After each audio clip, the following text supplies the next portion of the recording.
The topic for today's video is tips to make sure you are keeping your recovery runs easy enough. Step number one for recovery runs is that you have to have something to recover from though. So today I'm going to go do a 4-mile tempo run right now, and I will see you in about an hour. So that was 2 miles easy, 4 miles tempo in 23:22, and 2 miles easy. I never checked my watch, but the first 2 miles were against the wind and uphill a little bit, so those were a little bit slower, and then opposite on the last 2 miles. Not going to lie, that felt like a pretty long effort already, 1.5 miles in. And it's not because I was running too fast, because I think the effort was just fine, but I'm just not used to that discomfort for an extended period of time yet. So I've got to get accustomed to that again. I'm not super pleased with that result, but it does line up pretty well with the mile reps that I've been doing in the past couple weeks. And I haven't done a tempo run in forever, so progress is progress. So the running is done for the day, but the training is not. Hard days hard, easy days easy.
So now my training is done for the day, so it is time to recover.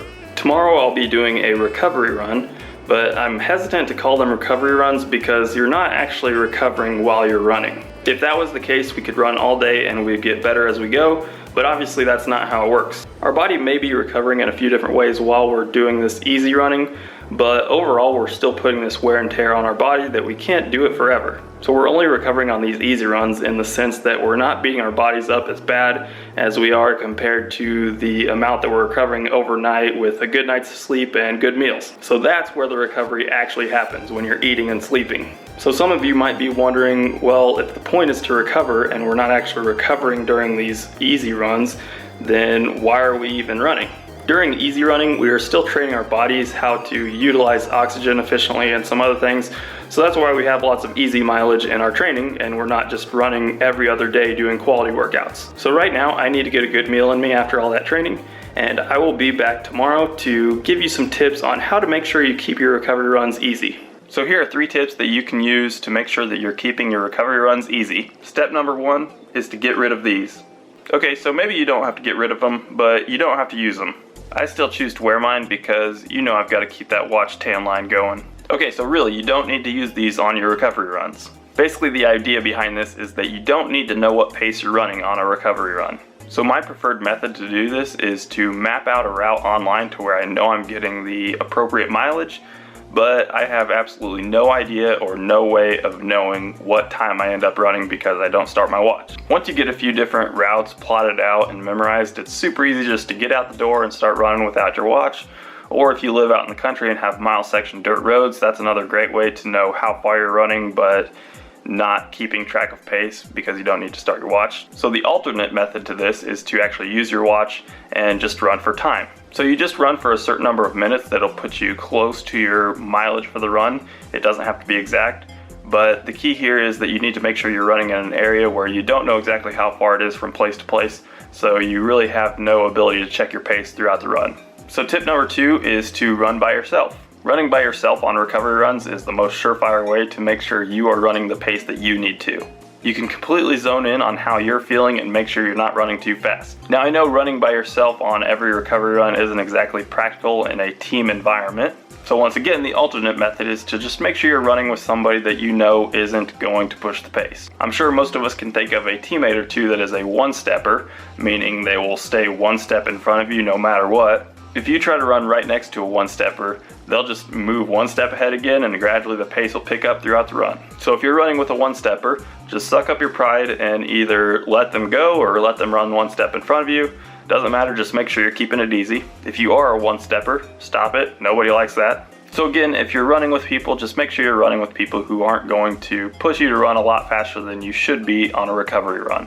Step number 3 is that if you have something scheduled after the run, make sure you start the run in plenty of time to where you can just run easy through the run and not have to rush to get to your next commitment. If your typical recovery run pace is, let's say, 7:30 per mile, and you need to get in 8 miles, you need to make sure you allow at least an hour to get in that run, probably more. If you only have, let's say, 54 minutes to get in your 8-mile run, that pretty much forces you to go faster on your recovery run and you're having to run 6:45 pace to get it in the full run. If that's the case, you're probably better off just chopping a mile off on the run to make sure you keep it easy.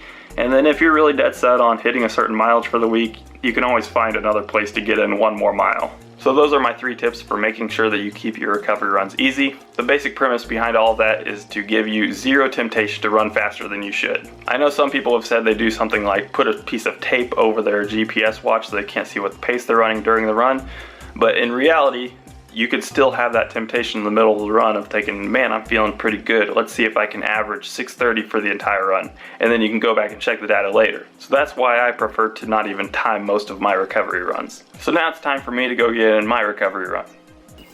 So I'm probably roughly 1 mile into my run right now. I might be running 7-minute pace. I might be running 8-minute pace. Frankly, it doesn't really matter, and I don't really care. What does matter right now is that I'm keeping it really easy and letting my body warm up into the run.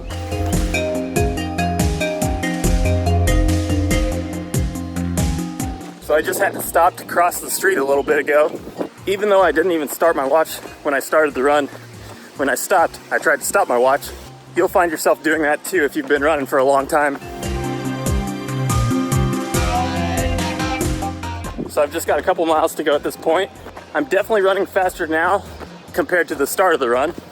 There's no reason to worry about that though, because on these recovery runs, it's completely natural to be able to speed up after the first couple of miles without using any extra effort. So there you have it. That's a nice 8-mile recovery run in the books. Obviously, I don't know what pace it was, and like I said towards the beginning of the run, it doesn't really matter. So now I'm just gonna finish up with some stretching, and that'll be it for the day for training. So just remember, champions aren't made by crushing everybody on your recovery runs, but the champions are made by following a balanced training plan throughout the year and being consistent and getting your proper recovery.